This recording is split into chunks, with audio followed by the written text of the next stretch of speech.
There was once a game you used to play all the time in your younger years, and now you want to get back into it. You type in the names of some mods you used to play with, and load up the relevant forum threads. You scroll down to the download link, and wait. That's strange, it should have loaded by now. You hit refresh, in case the connection hung, as it sometimes does, but the wheel turns ever slower as not a hint of the page begins to load. A knot emerges in the pit of your stomach as each agonising second runs out on the clock before you are greeted with the inevitable message you were dreading. This file no longer exists. Panicked, you hurriedly backtrack through the thread, noting that it was last replied to just a few months ago, and you find one of two things. The first is the original author or someone else steps in with a mirrored version of the file, as they just so happen to have it in their copy of the game as the link originally went down. You can breathe a sigh of relief as you click the new link, and in a matter of minutes you're back in your childhood. The second, more unfortunate scenario is that the last page or two of the thread is made up of users wondering where it's gone. If this happens, there is no telling if it will ever come back. Video game mods aren't a tangible product like the original games are, aside from a few rare edge cases. You can't buy old mods off of eBay. You can't find discs or drives filled with old mods at your local branch of cash converters. If a mod goes because it's either taken down or the site it's on is taken down, then the chances are high that it's gone forever. And if it's gone, that's usually it. Sometimes you do get the original authors coming back a while after the fact to restore them, or someone who had them installed at the time the mods went offline, but that's in very rare circumstances, and if it does come back, then it's usually within days, weeks, maybe a month or two after the mods were first reported lost. But what if I told you that one of the most sensational stories in all of video game modding history dealt with mods that weren't lost for a year, or 2 years, or 5 years, or even a decade? Between his website going down in 2006 and the most recent cars being restored in January 2022, car mods made by the famed Need for Speed modder Ryuji Kainoh were lost for the better part of 16 years. But why is this significant, you ask? Firstly, let's begin with a little bit about the game itself. Need for Speed was born when Road and Track had the desire to produce a video game with Electronic Arts at the wheel, likely due to the prior success they had previously had with rival magazine Car and Driver. It was in 1992 when EA published that magazine's 10 best themed video game for DOS, developed by Looking Glass Studios. Although this game bears no relation to the later franchise EA would go on to develop, there are definitely hints of the franchise's DNA here and there. The cockpit view, for instance, is very NFS-esque. The core gameplay tenet that you could take a variety of sports cars, past and present, around a selection of street and circuit venues and drive them like you stole them is another thing that certainly rings a bell. It was the first 4 to 6 installments of the Need for Speed franchise that put the series and its main developers, EA Vancouver, on the map. The first 2 titles came and went with most of their impact felt on consoles, as they were ported over at lightning speed to virtually every single format you can think of. These games were instant classics because of their revolutionary 3D design, attention to detail, and endless replayability alongside a whole host of bonus features that kept their players occupied for a very long time. However, the PC versions generally received milder reception, perhaps because there wasn't really anything that set them apart from the console versions aside from DirectX support and networking capabilities. One thing the 2 titles lacked in particular was the ability to add in your own vehicles to help personalise your copy of the game, and a whole clique of early innovators sought to rectify this. Now, I do apologise in advance if I get a few things wrong, but the general gist I've been able to pick up so far is that a figure known as Mike Thompson would work alongside programmer Jesper Juel Mortensen and renowned mathematician Dennis Ohu to put together a suite of tools that would allow a person to mod in their own vehicles, and the first version of CarCAD came out in 1998, which would accompany other tools such as Mortensen's Car and Viv Wizard. Thanks to these people, it was possible to extend the life of Need for Speed 2 with new, exciting cars, some of which were made to a similar standard to EA's own creations, such as C959's Porsche 959, 911 GT1, and Vector M12. Now, as much as I'd love to show off these mods, their installation requires replacement of the default geometry files, which are not present in the 64-bit version of the game. I'm not sure why this is the case, but I believe it may have something to do with the installer only taking the necessary files from the disk, which does not include the car models. This is likely a minor oversight made by the installer's developers, since most people aren't even aware that NFS 2 was ever moddable in the first place, let alone that there were quite a few mods created for it. It is also hampered by the fact it seems to only work with NFS 2 SE, and not the original release, as it failed to recognise both the American and European discs when mounted. It seems that the only way to play the game with modded cars is to have access to an older operating system such as Windows 95, and for the purposes of this video, that just seems a bit too excessive. For Need for Speed's third installment, titled Hot Pursuit, which would release at the tail end of 1998, EA did something that I don't think any other developer did at the time, at least not for racing games. Loading up an unpatched version of the game, when you came to select your car, there was an extra button at the bottom titled Download Car. Back in 1999, when the game was new and the player in question had an internet connection, you would then be able to choose from a selection of additional vehicles that weren't shipped on the retail disc to download for your racing pleasure. Granted, comparison photos of these cars were in the game from day one, so these are more in the way of unlockable DLCs than true add-ons, as they always were intended to be in that game. However, EA did take notice of the overwhelming demand for adding extra cars, and would ship copies of NFS 3 with a program called Car Tool.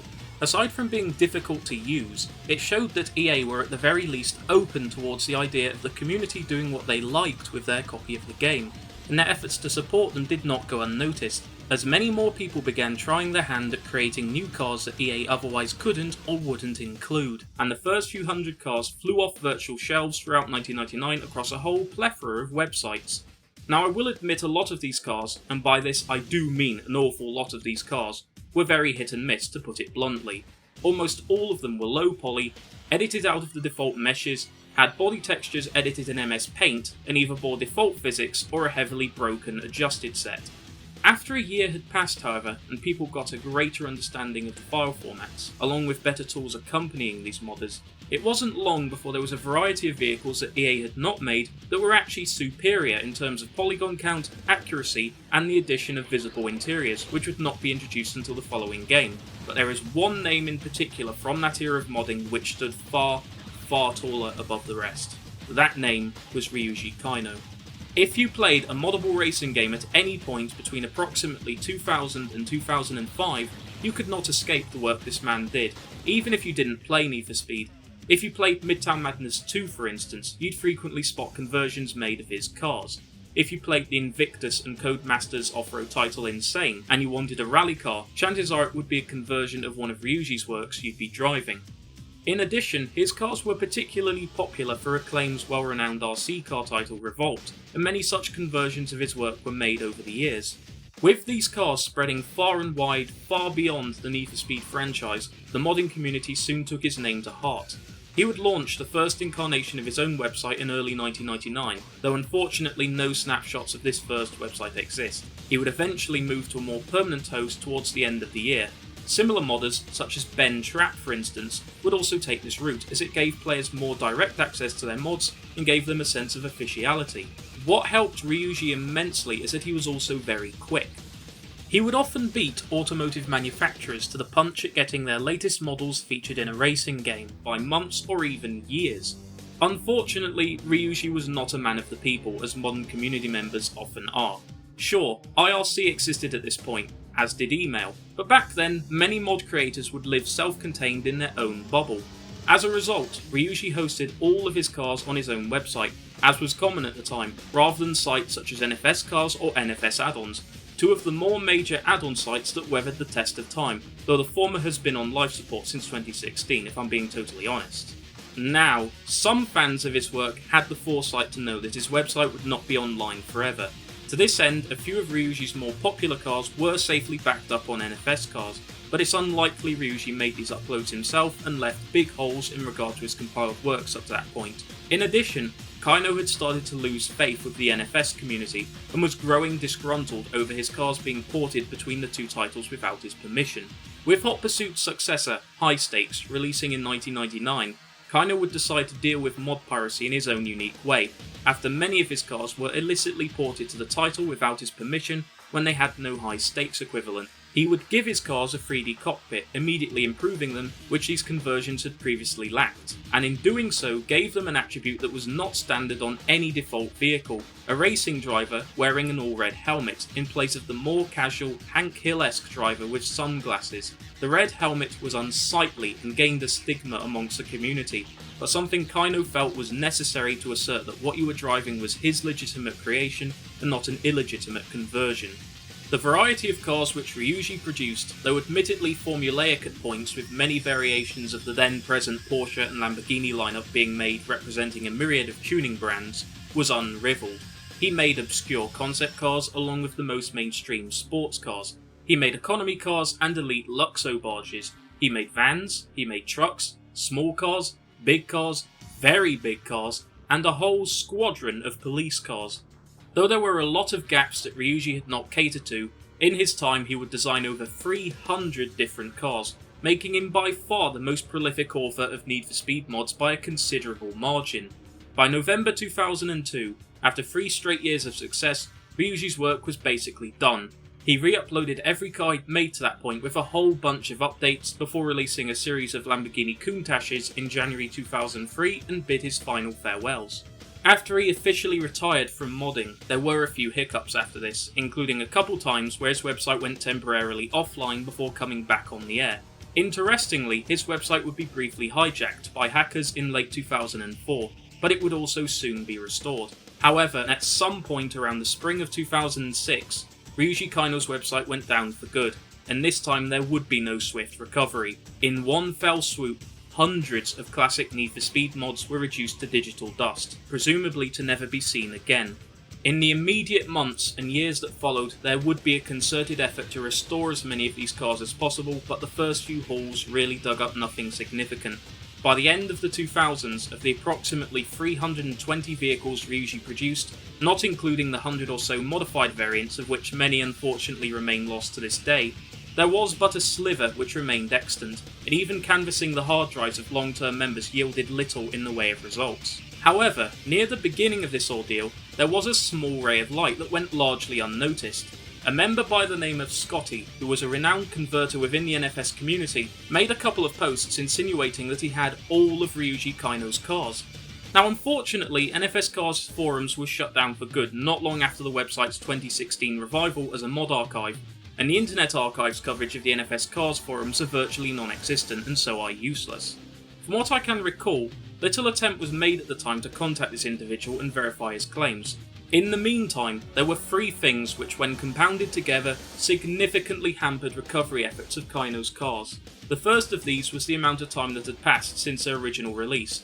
His newest cars were 3 to 4 years old at this point, and the game itself was almost a decade old. By this point, most people who had played Hot Pursuit had either long since moved on to a later NFS title, such as High Stakes, Hot Pursuit 2, or even as recent as Most Wanted, or a similar title with a much more active player base, like the 2 Midtown Madness games. The second is that Need for Speed 3, along with its immediate successor, has a hard-coded player vehicle limit of just 50 cars. You can technically cheat an additional 20 vehicles in using the Go codes, and replacing their models with other cars, but few people did this. When you have just 50 cars you can drive at any one time, along with a few which are mandatory for the game to function properly, the natural response is to delete those you aren't using anymore. The third and final factor is that many of Ryuji's cars unfortunately didn't hold much of a long-term appeal. Though a decent chunk featured unique dashboards and had features such as brake discs, many of his cars were quite obscure in the real world, and to be completely honest, a little pedestrian. More people at the time probably installed cars from other authors who pushed the boundaries a little bit further. On top of the cars which had been uploaded without permission in years gone by, along with those which had been independently tweaked by other modders, there were disappointingly few scraps left of what had once been a glorious compendium of add-on vehicles for Need for Speed 3. Many years would pass with little in the way of significant updates. 2012 saw a few new vehicles resurface for High Stakes, the majority of which were police cars, and NFS add-ons would redouble the dwindling community's restoration efforts in 2016, which was mildly successful as a further 8 cars previously considered lost would be recovered through to early 2017. After this, things went dark again, and many long-time players such as myself accepted that Kainoh's cars were gone for good. That even if a drive containing them still existed, it is highly likely it would have succumbed to disk rot or been wiped, destroyed, or otherwise misplaced a long time ago. After all, it had been more than a decade since the car's initial disappearance. Even the most staunch optimist would have thrown in the towel long ago by now. However, as the decade turned and a worldwide pandemic hit, strange things started to happen over on NFS add-ons, a site that had largely been overshadowed by NFS cars for most of its life, before rising up as the new eminent domain for Need for Speed mods. At the beginning of 2021, a user named Scotty NFS would join. It turns out he wasn't bluffing. This one person really did have the majority of Ryuji Kainoh's mods, for Need for Speed 3 at least. Having kept hold of them for over 15 years, his files would be handed over to the website's administration, and over the next year, each of them would be re-uploaded to the site as brand new cars. For the first time since 2006, it is possible to drive all of Ryuji Kainoh's works in Need for Speed Hot Pursuit. And for the majority of these cars, it's very likely that Scotty's copies were the only extant versions of these mods, given the reasons I mentioned earlier in the video. Were it not for him, it's likely these would be permanently lost. Now, on reflection, by today's standards, Ryuji's cars aren't really anything to write home about. The grand majority of them weren't even scratch built. They were instead extensive mesh edits and reskins of either the Ford Falcon GT or the HSV VT GTS, two cars which came bundled with the Australian versions of Need for Speed 3, and were available as DLC for those with other versions of the game. But it's what Kainoh chose to do with these models that was awe-inspiring and set him apart from other modders who did similar things. He would totally convert the cars inside and out, from their shape, to their aerodynamics, to their body textures, to make sure what you were driving was a convincing take on the car it purported to be, and not a simple reskin like so many other authors were guilty of. Granted, there were other NFS modders out there who had superior skill to Ryuji Kainoh. Starting around the same time as Ryuji's peak and continuing into the mid-2000s, there was Martin Leps, for instance, who was one of the first high-poly scratch modelers for both games. He would eventually be offered a job with German game development studio Cynetic, where he produced models for the 2005 video game World Racing 2, before continuing to work for the company for another decade on its Crash Time franchise. Then there's Ryu Asada, the world-famous diecast designer, who at the time was nothing more than a student at the University of Oregon. I tried messaging Asada on Instagram in mid-2020 to let him know, but I never got a response, and you all know what unfortunately happened a few months later. But as for Ryuji Kainoh, no one knows who he is or was to this day. We don't even know if Ryuji Kainoh was his real name, and if it was, how it was even spelt, considering there are around 1 million different ways to write his given name. After January 2003, his online presence completely disappeared outside of his website, which continued to host his various files for another 3 years before it fell. In all honesty, Kainoh probably wasn't even the best modder to base their cars on the default meshes, as there were users such as Griffon, for instance, who managed to make BMW's entire 2001 to 2002 lineup using mostly just the default M5, and you can hardly tell that any base was used, they were done that well. But crucially, the impact Ryuji Kainoh left was one of a kind. During the time in which he made the majority of his cars, from 1999 to 2001, the internet was a very different place than it is now. The fact that Kainoh was able to make such a large number of cars, each with their own textures and interiors at a time when most cars made for Need for Speed Hot Pursuit resembled these abominations, is nothing short of impressive, and credit should be given where it is due. My personal theory, albeit do take this with a heavy grain of salt, is that Kainoh either was, or eventually became a modeler for a video game developer in much the same vein as Leps. I have absolutely zero proof to back this up, but the fact he was so proficient with 3D modelling software and an expert at making textures perhaps adds credence to this theory. Someone like him would have been very valued in his industry, and I'd be surprised if he never used his skills in a professional capacity. In closing, I would like to state that this video acts not only as a spotlight for one of the earliest figures in racing video game history, but also as a final appeal for anyone who has information on him to step forward. I'm personally not expecting anything, but hey, if his cars can be dug up from the internet equivalent of the Mariana Trench, then I'm willing to believe anything at this point. I will mention that there is apparently a Facebook account under his name, but there is no confirmation available to suggest that this is the same person. Please do not contact him, as many have already done so and have not received any response. The tale of Ryuji Kainoh's mods is one that deserves to be remembered by not only the modding community, but by those who relentlessly pursue old, lost, or obscure media such as myself. It is a testament to never giving up, no matter how stacked the odds are against something. I do hope you've enjoyed the video in spite of its massive delay, and if you'd like to see more like this, please consider donating to my Patreon.